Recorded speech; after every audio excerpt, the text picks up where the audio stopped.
Dîner de Thanksgiving 2024. Mon mari Caleb se lève son verre de vin et annonce à toute notre famille qu'il va être père. Avant de commencer l'histoire, n'oubliez pas d'aimer et de vous abonner à la chaîne pour voir plus d'histoires comme celle-ci. Mon cœur s'est arrêté. Après 2 ans de traitement de fertilité, d'innombrables tests de grossesse négatifs et des nuits blanches à me demander si nous aurions un jour des enfants, je pensais que c'était enfin le moment. Je pensais qu'il allait annoncer à tout le monde que j'étais enceinte, mais ce n'était pas le cas.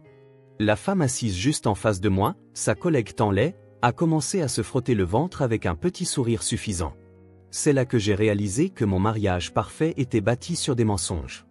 La caméra s'ouvre sur une table de Thanksgiving magnifiquement décorée avec des feuilles d'automne dorées, des bougies scintillantes et des plats parfaitement disposés. Des photos de famille ornent la cheminée, montrant ce qui semble être un couple heureux au fil des ans. L'ambiance change radicalement lorsque nous voyons des gros plans de visages choqués, de couverts tombés et de mains agrippant la table. Laissez-moi vous présenter les acteurs de ce désastre.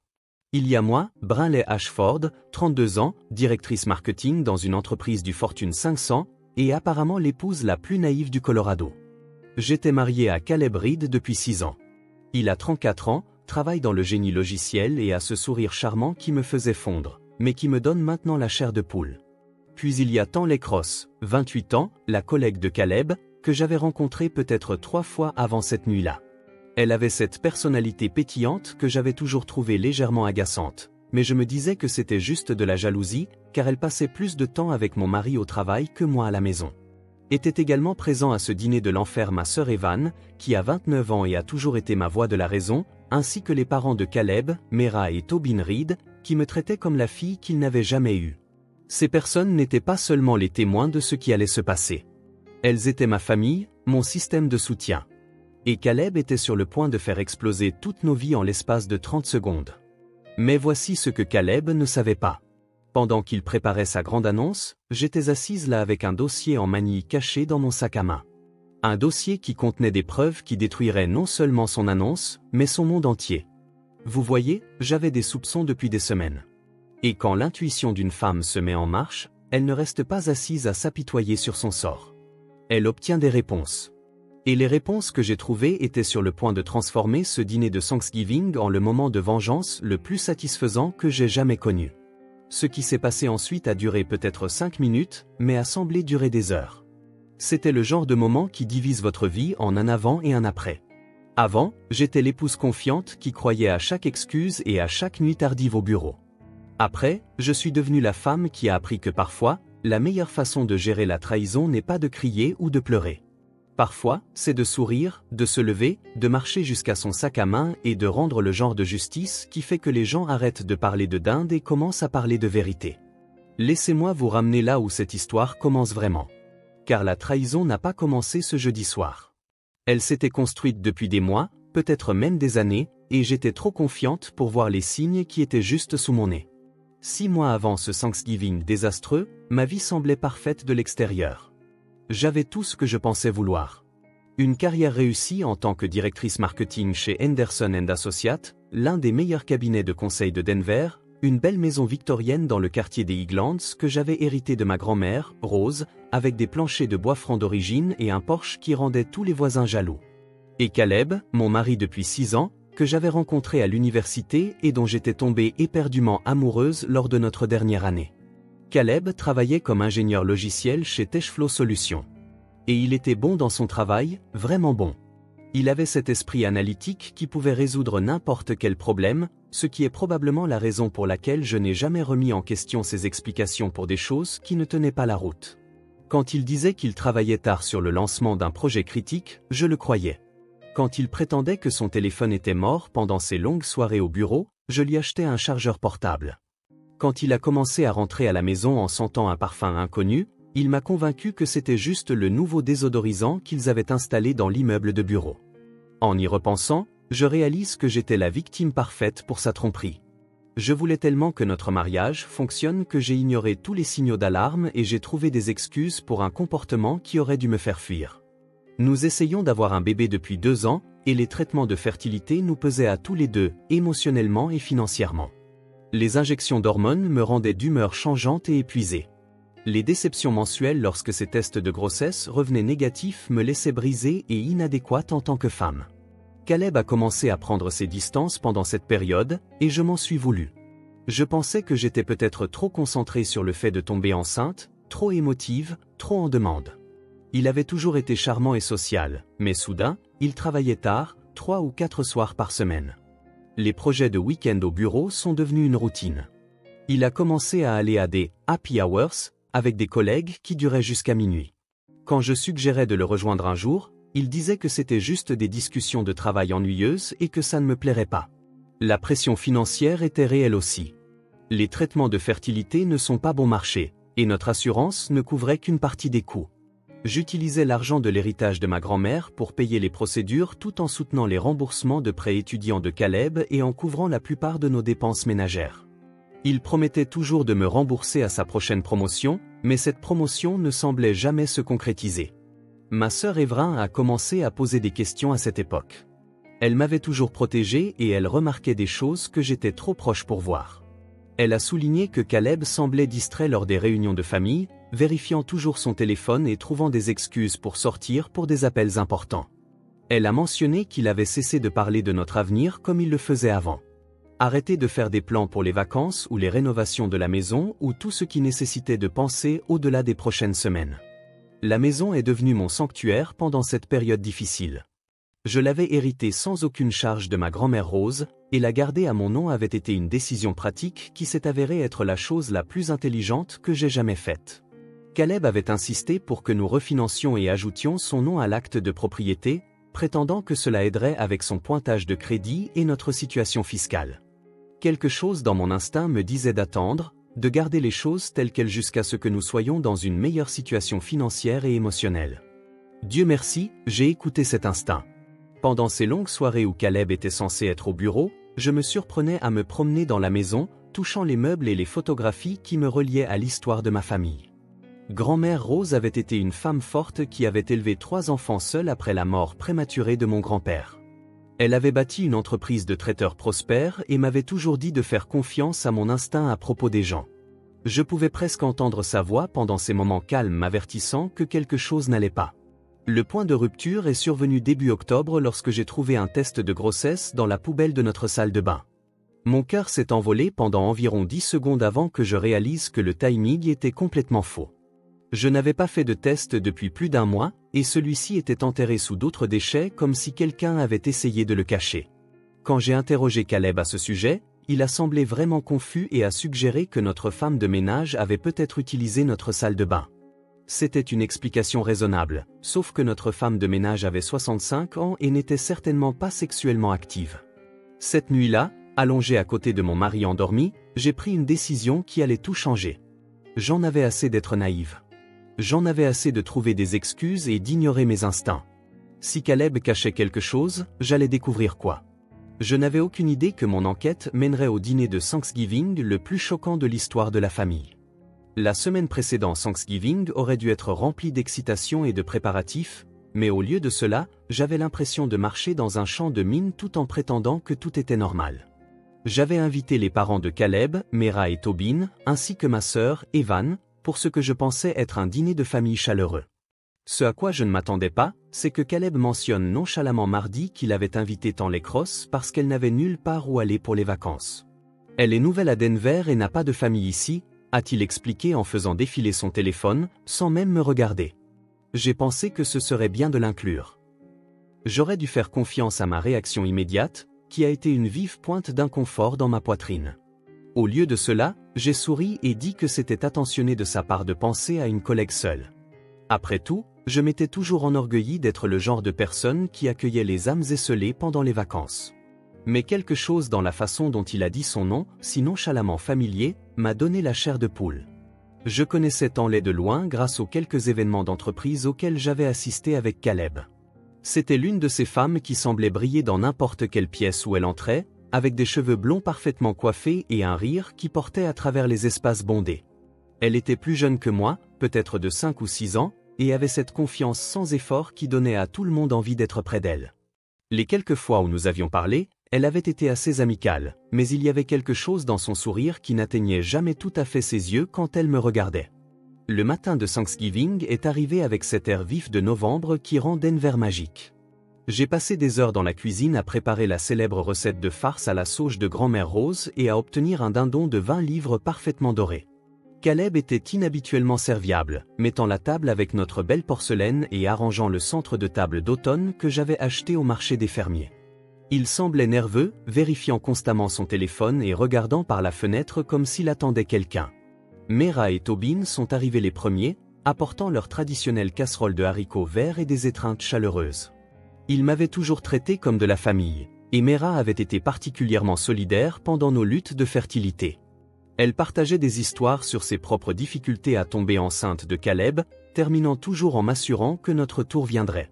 Tobin était plus silencieux, mais tout aussi gentil, demandant toujours des nouvelles de mon travail et se souvenant des détails des conversations précédentes. Ever est arrivé ensuite avec sa contribution de sauce au canneberge maison et ses observations habituelles. Elle m'a prise à part dans la cuisine pendant que je badigeonnais la dinde et a chuchoté « Tu as l'air tendu. Tout va bien ?» Je voulais lui parler de mes soupçons croissants, du test de grossesse que j'avais trouvé, de la façon dont Caleb s'était comporté dernièrement. Au lieu de cela, j'ai simplement dit que j'étais stressé par l'organisation et que je voulais que tout soit parfait. Elle m'a lancé ce regard qui signifiait qu'elle ne me croyait pas, mais qu'elle n'insisterait pas devant tout le monde. Quand Tanley est arrivé, tout a changé. Elle a franchi ma porte d'entrée comme si l'endroit lui appartenait, complimentant immédiatement les décorations et demandant si elle pouvait aider. Elle portait une robe bordeaux ajustée qui montrait ce que je réalise maintenant être un petit mais visible ventre de femme enceinte. À l'époque, je pensais qu'elle avait juste pris un peu de poids, ce qui semblait normal pour quelqu'un qui venait de déménager dans une nouvelle ville. Ce qui m'a le plus dérangé, c'est à quel point elle semblait à l'aise dans ma maison. Elle savait où trouver les cuillères de service sans demander. Elle a commenté les photos de famille sur notre cheminée, comme si elle les avait déjà vues. Quand elle a proposé d'aider dans la cuisine, elle a ouvert les bons placards du premier coup pour trouver des verres et des serviettes. Le plus révélateur de tous, c'est qu'elle et Caleb avaient ce rythme facile, comme s'ils avaient déjà fait cette danse plusieurs fois. Pendant l'apéritif, je les ai observés interagir tout en essayant de maintenir des conversations avec Mera et Evan. Caleb croisait le regard de Tanley à travers la pièce et souriait d'une manière qui me retournait l'estomac. Elle riait à ses commentaires un peu trop forts, lui touchait le bras quand elle passait près de lui, et faisait référence à des blagues privées qui excluaient clairement tout le monde dans la pièce. Caleb m'a tellement parlé de cette belle maison, a dit Tanley en admirant les moulures de la salle à manger. Il est si fier du travail que vous avez fait ici. La façon dont elle l'a dit m'a fait réaliser que Caleb avait parlé de notre maison, notre espace privé, nos détails intimes avec cette femme qui était essentiellement une étrangère pour moi. J'ai ressenti cela comme une violation, comme si elle avait vécu dans mon mariage à mon insu. Alors que nous nous asseyions pour le dîner, j'ai remarqué que Caleb n'arrêtait pas de vérifier son téléphone et semblait agité. Tanley rayonnait de cette façon que j'avais toujours imaginé pour les femmes enceintes, et elle n'arrêtait pas de poser sa main sur son ventre dans un geste protecteur. Les pièces du puzzle se mettaient en place, mais je ne pouvais toujours pas croire ce que je voyais. C'est alors que Caleb s'est levé avec son verre de vin, et tout ce que je pensais savoir sur ma vie a explosé en 1 million de morceaux. Au moment où les mots de Caleb ont retenti, quelque chose de froid et de calculateur a pris le contrôle de mon esprit. Pendant que tout le monde à table était en train d'assimiler le choc, j'avais déjà 3 longueurs d'avance. Mon cerveau fonctionnait comme le professionnel du marketing stratégique que je m'étais entraîné à être. La différence était que cette fois, je ne vendais pas un produit ou ne gérais pas une campagne. J'étais sur le point d'exécuter la présentation la plus importante de ma vie. Je me suis excusé pour aller aux toilettes, mes jambes étant stables malgré le sentiment que mon monde entier venait de s'effondrer. En marchant dans le couloir, passant devant les photos de famille qui ressemblaient maintenant à des monuments à un mensonge, je pouvais entendre le murmure gêné des voix derrière moi. Evan posait des questions pointues. Mera avait l'air confuse et blessée. Tobin exigeait des explications que Caleb n'était manifestement pas prêt à donner. Dans la salle de bain, je me suis agrippé au comptoir en marbre et j'ai regardé mon reflet. La femme qui me regardait avait le même visage, les mêmes cheveux foncés tirés en un chignon élégant, le même rouge à lèvres bordeaux que j'avais soigneusement appliqué ce matin, mais ses yeux étaient différents. Ils appartenaient à quelqu'un qui venait d'être poussé trop loin et qui était prêt à riposter 2 fois plus fort. Le dossier en manille dans mon sac à main n'était pas un accident. Je le portais avec moi depuis 2 semaines, depuis que mon détective privé avait livré son rapport final. Marcus Chen était un ancien détective de police spécialisé dans les enquêtes matrimoniales, et je l'avais engagé après avoir trouvé ce test de grossesse dans notre poubelle. Ce qui avait commencé comme une simple demande de suivre mon mari s'était transformé en quelque chose de beaucoup plus complexe et dévastateur que je n'aurais jamais pu l'imaginer. L'enquête a commencé fin octobre lorsque j'ai finalement admis que le comportement de Caleb ne pouvait pas être expliqué par le stress au travail ou mes traitements de fertilité. Marcus était professionnel et discret, ne me faisant jamais sentir stupide de vouloir des réponses à des questions que j'avais peur de poser. Son premier rapport est revenu en une semaine, confirmant que Caleb avait bien une liaison avec Tanley Cross. Les photos étaient douloureuses, mais pas surprenantes. Des dîners dans des restaurants romantiques, des promenades dans le parc de la ville, se tenant la main, entrant ensemble dans son immeuble à plusieurs reprises. Mais Marcus a continué à creuser parce que quelque chose ne collait pas avec la chronologie. Tanley prétendait être enceinte de 3 mois, ce qui placerait la conception juste au moment où sa relation avec Caleb a commencé. Cependant, ses dossiers médicaux racontaient une autre histoire. Marcus avait des relations qui pouvaient accéder à des informations révélant que Tanley était enceinte de près de 5 mois, ce qui signifiait que le bébé ne pouvait pas être de Caleb. La véritable percée est venue lorsque Marcus a suivi Tanley à un rendez-vous prénatal où elle a rencontré un homme nommé Jackson Palmer. Grâce à la surveillance et aux recherches dans les registres publics, Marcus a découvert que Jackson était le véritable petit ami de Tanley depuis plus de 2 ans. Ils vivaient ensemble dans un appartement de l'autre côté de la ville. Et selon les voisins, ils planifiaient cette grossesse depuis des mois. Ce que Marcus a découvert ensuite était la partie la plus choquante de toutes. Ce n'était pas la première fois que Tanley menait cette arnaque particulière. Elle avait l'habitude de cibler des hommes mariés financièrement stables et émotionnellement vulnérables. Sa méthode était sophistiquée et cruelle. Elle identifiait les hommes dont les femmes avaient des problèmes de fertilité, établissait des relations avec eux pendant leurs moments les plus vulnérables, puis simulait une chronologie de grossesse qui leur ferait croire qu'ils étaient le père. Elle leur soutirait de l'argent pour les frais médicaux, l'aide au loyer et les préparatifs pour le bébé avant de finalement disparaître lorsque la vérité devenait impossible à cacher. Marcus a trouvé des preuves d'au moins 2 autres hommes qui avaient été victimes du stratagème de Tanley dans d'autres villes. L'un avait perdu plus de 30 000 $ avant que sa femme ne découvre la vérité. Un autre avait quitté sa famille, pour découvrir des mois plus tard que Tanley avait disparu avec l'enfant d'un autre homme. Le schéma était toujours le même. Trouver un homme dont le mariage était sous tension, lui offrir l'excitation et l'attention qu'il n'obtenait pas à la maison, puis manipuler ses émotions et ses finances jusqu'à ce qu'il n'y ait plus rien à prendre. Ce qui a rendu cette découverte encore plus douloureuse, c'est de réaliser à quel point Caleb correspondait parfaitement à son profil de victime. Sa femme avait des problèmes d'infertilité. Il avait accès à une maison en propriété conjointe qui pouvait être utilisée comme levier financier. Et son état émotionnel le rendait désespéré pour quelqu'un qui le faisait se sentir désiré et réussi. Tanley l'avait joué comme un violon, et il avait été trop flatté et désespéré pour voir à travers sa performance. Le dossier contenait tout.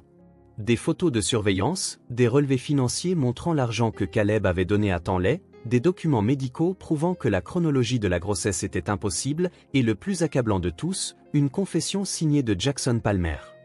Marcus avait approché Jackson avec des preuves de l'arnaque, et étonnamment, Jackson avait été désireux de coopérer. Il était fatigué d'être le complice de Tanley et voulait sortir de ce stratagème qui avait consumé leur relation. En retournant vers la salle à manger, j'ai senti un étrange sentiment de calme m'envahir. Pour la première fois depuis des mois, je savais exactement ce qui se passait et exactement ce que je devais faire. Caleb et Tanley pensaient qu'ils contrôlaient ce récit, mais ils n'avaient aucune idée que j'écrivais une fin différente à cette histoire depuis des semaines. Je suis retourné dans cette salle à manger comme si je montais sur une scène où j'avais répété mes répliques 1000 fois. La conversation s'est arrêtée dès mon apparition, et je pouvais sentir les yeux de tout le monde sur moi alors que je retournais à ma place. Caleb avait l'air soulagé de me voir, pensant probablement que j'étais allé pleurer ou me ressaisir comme la bonne petite épouse qu'il s'attendait à ce que je sois. Tanley rayonnait pratiquement de satisfaction, ses mains reposant toujours protectriquement sur son ventre. Ils avaient tous les deux l'air si satisfaits d'eux-mêmes, si confiants dans leur performance. « Je suis désolé pour ça », dis-je en me rasseyant sur ma chaise avec un sourire serein. J'étais juste submergé par l'émotion. C'est une nouvelle tellement merveilleuse. Caleb a tendu la main vers la mienne de l'autre côté de la table, et il m'a fallu toute ma maîtrise de soi pour ne pas la retirer. Je sais que c'est beaucoup à digérer, Brinley. Je voulais te le dire en privé d'abord, mais Tanlay a pensé que ce serait spécial de le partager avec toute la famille. Bien sûr, qu'elle l'avait pensé. Tanlay voulait des témoins de ce moment, des gens qui se souviendraient de son annonce victorieuse. Elle voulait m'humilier devant les personnes que j'aimais le plus pour marquer son territoire et établir sa domination.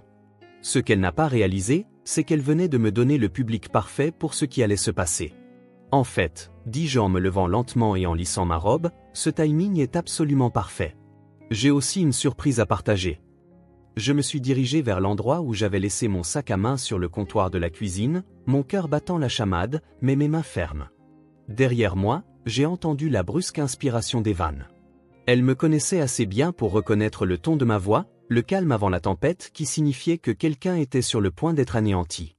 Vous voyez, continuai-je en sortant le dossier en manie de mon sac à main et en retournant à la table. J'ai aussi gardé un petit secret. Mera avait l'air confuse, penchant la tête comme si elle essayait de comprendre ce qui se passait. Tobin avait posé son verre de vin et me regardait avec l'attention concentrée de quelqu'un qui sentait le drame approcher. Evan était penché en avant sur sa chaise, et j'ai croisé son regard juste un instant. Le regard qu'elle m'a lancé était de la pure fierté mêlée d'anticipation. J'ai posé le dossier sur la table juste devant Caleb, mais je ne me suis pas assise. Au lieu de cela, je suis resté debout, me positionnant là où tout le monde pouvait voir mon visage et entendre clairement chaque mot. Caleb, tu as tout à fait raison. Tu vas être père. J'ai fait une pause, laissant cette déclaration en suspens juste assez longtemps pour que l'espoir vacille sur ses traits. Mais selon ce test de paternité et cette chronologie médicale, ce bébé n'est pas le tien. Le silence qui a suivi était assourdissant. J'ai regardé le visage de Caleb passer par une série d'émotions, la confusion, l'incrédulité, puis l'horreur naissante de la réalisation. Ses mains tremblaient alors qu'il ouvrait le dossier et commençait à en parcourir le contenu. Qu'est-ce que c'est que ça ? La voix de Tanlay avait perdu toute sa douceur, devenant vive et défensive. Ce sont des photos de toi avec Jackson Palmer, ton véritable petit ami depuis 2 ans, dis-je, ma voix ne faiblissant jamais. Ce sont tes vrais dossiers médicaux montrant que tu es enceinte de 5 mois, pas de 3. C'est la documentation de l'argent que tu as volé à mon mari. Et ça, j'ai sorti une seule feuille de papier, c'est une confession signée de Jackson, admettant votre petite arnaque. Tanlay s'est levé si vite que sa chaise a failli basculer. C'est de la folie. Tu inventes tout ça parce que tu es jalouse. Je suis jalouse. J'ai ri, et le son était si froid qu'il semblait glacer tout le monde à table. Tanlay, je connais Marcus Rodriguez à Phoenix et David Kim à Seattle. Je sais que c'est la 3e fois que tu montes exactement la même arnaque sur des hommes mariés dont les femmes avaient des problèmes de fertilité. Je sais que toi et Jackson planifiez ce bébé et cette arnaque depuis des mois. Caleb fixait la lettre de confession, son visage devenant de plus en plus pâle. Il est dit que tu vivais avec lui pendant tout le temps où nous étions ensemble. Il est dit que tout était prévu. Caleb, ne l'écoute pas, a plaidé Tanlay. Mais sa voix avait pris un ton désespéré. Elle essaie de nous séparer parce qu'elle ne supporte pas de te perdre. La beauté de la chose, continuai-je, c'est que je n'ai même pas eu à travailler très dur pour vous attraper. Vous êtes devenu si à l'aise, si confiant dans votre performance que vous avez commencé à faire des erreurs. Comme savoir où tout se trouvait dans ma cuisine, comme faire référence à des conversations que vous n'auriez pu avoir que si Caleb partageait des détails intimes sur notre vie ensemble. Mera a haleté de manière audible. Tu veux dire que tout ça est faux ? Pas seulement faux, Mera. C'est criminel. Fraude, extorsion, manipulation émotionnelle. Je me suis retourné vers Tanlay, qui reculait maintenant vers la porte. Le plus triste, c'est la facilité avec laquelle tu as pu manipuler quelqu'un qui était déjà brisé. Caleb était si désespéré de se sentir désiré, si fatigué de gérer mes problèmes de fertilité qu'il est tombé droit dans ton piège. C'est de la folie, a dit Tanlay. Mais elle cherchait déjà son sac à main. Je n'ai pas à écouter ça. Tu as raison. Tu n'as pas à le faire, ai-je convenu. Mais Caleb, si, parce qu'il y a une autre surprise dans ce dossier. 6 mois se sont écoulés depuis ce dîner de Thanksgiving, et je suis assise ici, dans la maison de ma grand-mère. La même maison où tout s'est effondré et où tout a recommencé. La lumière du soleil qui entre par les fenêtres de la cuisine frappe les mêmes parquets, mais tout semble différent maintenant. Plus léger, comme si un poids que je ne réalisais même pas que je portais avait finalement été soulevé. Les suites immédiates de ce dîner ont été chaotiques, mais le genre de chaos qui purifie l'air comme un orage. Tanlay a fui la maison avant même que le dessert ne soit servi, sortant littéralement en courant par la porte d'entrée lorsqu'elle a réalisé que son arnaque avait été complètement démasquée. Elle n'a même pas essayé de se défendre une fois que la confession de Jackson a été lue à voix haute. Caleb est resté assis là, dans un silence stupéfait, tenant ses papiers comme s'ils contenaient sa condamnation à mort. D'une certaine manière, il contenait la mort de l'homme qu'il pensait être. La réaction la plus surprenante est venue de Mera et Tobin. Au lieu de défendre leur fils ou de trouver des excuses pour son comportement, ils étaient furieux contre lui. Mera s'est mise à pleurer, non pas pour la situation, mais parce qu'elle réalisait toute la douleur que j'avais endurée pendant que leur fils menait une double vie. Tobin, qui élevait rarement la voix, a dit à Caleb qu'il avait honte de lui et lui a demandé de faire ses valises ce soir-là. Ils se sont excusés auprès de moi à plusieurs reprises, et nous avons maintenu une relation plus forte maintenant qu'elle ne l'a jamais été lorsque j'étais marié à leur fils. La réaction d'Evelyn a été exactement ce à quoi je m'attendais. Elle a aidé Caleb à charger ses affaires dans sa voiture tout en faisant des remarques cinglantes sur le karma et la justice. Elle avait emménagé temporairement avec moi pour m'aider dans la transition émotionnelle, mais aussi parce qu'elle disait que me voir reprendre mon pouvoir était la chose la plus inspirante qu'elle ait jamais vue. Avoir son soutien pendant ces premières semaines a été inestimable. Les conséquences juridiques pour Tanley ont été rapides et sévères. Marcus avait tout documenté si minutieusement que le bureau du procureur a pu monter un dossier solide pour fraude et extorsion. Il s'est avéré qu'elle avait volé plus de 40 000 $ à Caleb par le biais de divers frais médicaux fictifs et de demandes d'urgence. Elle était également recherchée dans 2 autres États pour des stratagèmes similaires. Le bébé est né en bonne santé 3 mois plus tard. Et Jackson, qui avait pleinement coopéré avec les autorités, a obtenu la garde pendant que Tanley faisait face à une peine de prison. Caleb a essayé de se réconcilier avec moi à plusieurs reprises au cours de ces premiers mois. Il a envoyé des fleurs, écrit de longues lettres expliquant à quel point il s'était senti perdu, et s'est même présenté à mon lieu de travail en suppliant pour une autre chance. Mais en le voyant clairement pour la première fois, sans le brouillard de l'amour et de l'espoir qui obscurcissait mon jugement, j'ai réalisé qu'il ne me manquait pas du tout. L'idée de lui me manquait, la vie que je pensais que nous construisions ensemble, mais pas l'homme réel qui pouvait être si facilement manipulé au point de trahir tout ce que nous avions construit. La bénédiction la plus inattendue est venue de mon groupe de soutien à la fertilité. Pendant que je m'occupais de ma procédure de divorce, j'ai rencontré quelqu'un qui a changé ma perspective sur tout. Le docteur Nathan Cross, un endocrinologue de la reproduction qui faisait du bénévolat dans notre groupe, était gentil et patient et m'a fait rire pendant certains de mes moments les plus sombres. Nous avons commencé comme amis, nous liant d'amitié sur des expériences partagées de défis médicaux et de complications familiales. 6 mois plus tard, nous planifions notre propre avenir ensemble. La partie vraiment belle de cette histoire, c'est que je suis maintenant enceinte, naturellement, sans aucune intervention médicale. Nathan dit que le stress peut avoir un impact sur la fertilité plus que les gens ne le réalisent. Et une fois que j'ai éliminé les éléments toxiques de ma vie, mon corps a pu faire ce qu'il était censé faire. Nous attendons une fille au printemps et je n'ai jamais été aussi heureuse ou en paix. J'ai gardé la maison, évidemment, puisqu'elle a toujours été la mienne. J'ai aussi gardé les parents de Caleb, qui sont devenus comme des seconds parents pour moi et sont ravis de devenir des grands-parents honoraires. J'ai gardé le respect de ma sœur, qui s'est approfondie lorsqu'elle a vu comment j'ai géré la crise avec grâce et stratégie au lieu de simplement avec émotion. Plus important encore, j'ai gardé mon respect de moi-même en refusant d'accepter une vie construite sur des mensonges et en me contentant d'un amour qui n'était pas réel. La leçon que j'ai tirée de tout cela n'est pas seulement de faire confiance à son instinct, bien que ce soit important. C'est de connaître sa propre valeur et de refuser d'accepter quoi que ce soit de moins que ce que l'on mérite. J'ai passé 2 ans à essayer de réparer un mariage qui était brisé à partir du moment où Caleb a décidé que je n'étais pas assez pour lui. J'ai dépensé de l'énergie, de l'argent et des ressources émotionnelles à essayer de forcer quelque chose qui n'allait jamais fonctionner. Parfois, la pire chose qui vous arrive est en fait la meilleure chose qui puisse vous arriver. Perdre Caleb a semblé être la fin de mon monde, mais c'était en fait le début de ma vraie vie. J'ai appris que je suis plus forte que je ne l'aurais jamais imaginé, plus intelligente que je ne me l'étais accordé, et digne d'un amour qui ne m'oblige pas à ignorer les signaux d'alarme ou à trouver des excuses pour le comportement de quelqu'un d'autre. Si cette histoire résonne en vous, si vous avez déjà eu l'impression que quelque chose n'allait pas dans votre relation ou votre vie, veuillez faire confiance à ce sentiment.